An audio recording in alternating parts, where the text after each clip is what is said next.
Hello, citizens of the world. We are anonymous.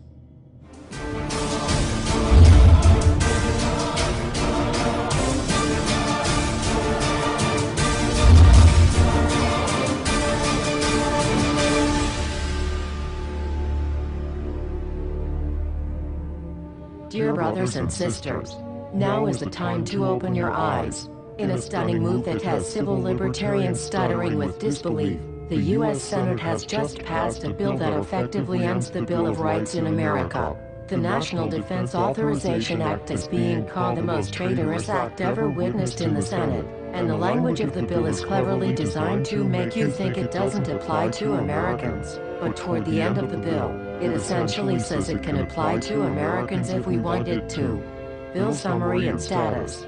112th Congress, 2011 to 2012, S. 1867. Latest title, National Defense Authorization Act 4.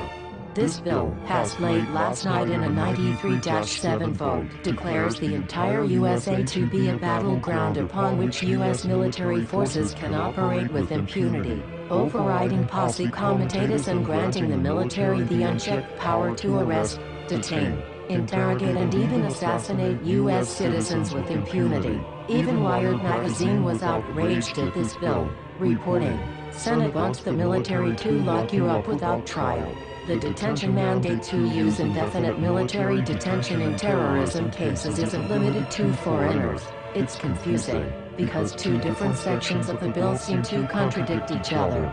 But in the judgment of the University of Texas Robert Chesney, a nonpartisan authority on military detention, U.S. citizens are included in the grant of detention authority. The passage of this law is nothing less than an outright declaration of war against the American people by the military-connected power elite.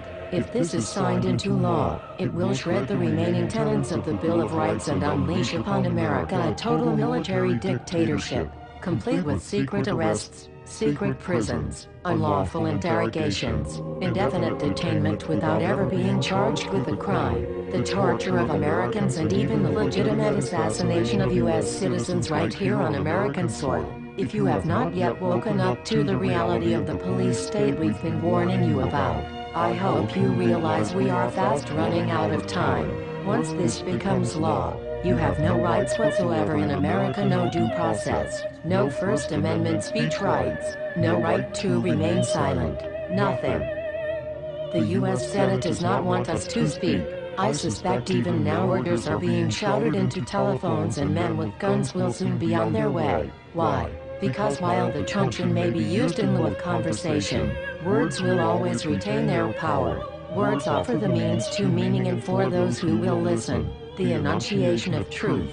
And the truth is, there is something terribly wrong with this country, isn't there? Cruelty and injustice, intolerance and oppression, and where once you had the freedom to object, to think and speak as you saw fit, you now have censors and systems of surveillance coercing your conformity and soliciting your submission. How did this happen? Who's to blame? Well, certainly there are those who are more responsible than others, and they will be held accountable. But again, truth be told, if you're looking for the guilty, you need only look into a mirror. I know why you did it. I know you were afraid. Who wouldn't be? War, terror, disease. There were a myriad of problems which conspired to corrupt your reason and rob you of your common sense. Fear got the best of you, and in your panic, you turned to the now president in command, Barack Obama. He promised you order. He promised you peace. And all he demanded in return was your silent, obedient consent. More than 400 years ago, a great citizen wished to embed the 5th of November forever in our memory. His hope was to remind the world that fairness, justice, and freedom are more than words, they are perspectives. So if you've seen nothing, if the crimes of this government remain unknown to you, then I would suggest that you allow the 5th of November to pass unmarked. But if you see what I see, if you feel as I feel, and if you would seek as I seek, then I ask you to stand beside one another, 1 year from November 5th, 2011, outside the gates of every courthouse of every city demanding our rights.